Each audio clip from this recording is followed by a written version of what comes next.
মাছ মাংস খেতে খেতে একদম বিরক্ত লাগছে, তাই না আপু আর ভাইয়ারা? তো যাই হোক, আজকে আপনাদের সাথে মজাদার একটা রেসিপি শেয়ার করব। মজাদার ডিম ভুনা খেতে কার কার ভালো লাগে? হ্যালো এভরিওয়ান, আসসালামু আলাইকুম। আপনারা সবাই কেমন আছেন? আশা করছি সবাই ভালো আছেন। আলহামদুলিল্লাহ আমিও ভালো আছি আপনাদের দয়া এবং ভালোবাসায়। তো প্রথমে একটা একটা করে সামান্য পরিমাণ লবণ দিয়ে ডিমগুলো ভেজে নিয়েছি। দেখতেই পেলেন কিভাবে নিয়েছি।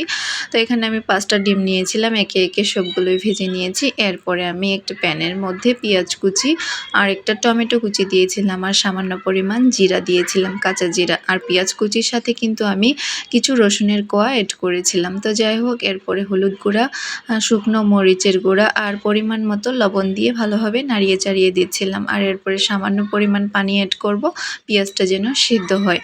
আর ঢাকনা দিয়ে ঢেকে কিছুক্ষণ অপেক্ষা করব। আর আমার ঢাকনা দেখে কেউ হাসাহাসি করবেন না, এটা আমার হাত থেকে পড়ে গিয়ে ঢাকনাটা উপরেরটা ভেঙে গিয়েছে। তো যাই হোক, কিছু তো করার নেই, যেহেতু প্যানটা এখনও ভালো আছে তাই আমি এটা ব্যবহার করছি। তো সেটা কোনো ব্যাপার না। আর এখানে দেখতেই পাচ্ছেন পেঁয়াজটা কিন্তু খুব সুন্দরভাবে সেদ্ধ হয়েছে, ঝোলটা কিন্তু মাখো মাখো হয়ে গিয়েছে। তো এরপর আমি একে একে ডিমগুলো দিয়ে দিচ্ছিলাম। দেখতেই পাচ্ছেন কালারটা কতটা সুন্দর হয়েছে, এখনই অনেকটা লোভনীয় লাগছে, তাই না? আর আজকে ডিম ভুনাটা খেতে কিন্তু খুবই মজা হয়েছিল। সাথে যদি একটা ভর্তা থাকে তাহলে আর কি লাগে, তাই না? দেখতেই পাচ্ছেন কতটা কালারফুল।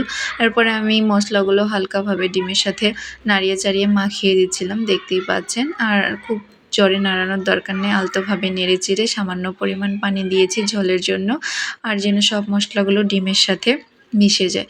তো এরপরে আমি ভাজা জিরার গুঁড়ো এড করেছিলাম, আর এরপরে আমি ঢাকনা দিয়ে ঢেকে দেবো কিছুক্ষণের জন্য। কিছুক্ষণ পরে আমার ডিম ভুনাটা হয়ে গিয়েছে, দেখতেই পাচ্ছেন কতটা সুন্দর হয়েছে। তো যাই হোক, আজকের রেসিপিটি যদি আপনাদের ভালো লাগে অবশ্যই লাইক কমেন্ট শেয়ার করবেন। তো যাই হোক, ভালো থাকবেন, সুস্থ থাকবেন, আল্লাহ হাফেজ।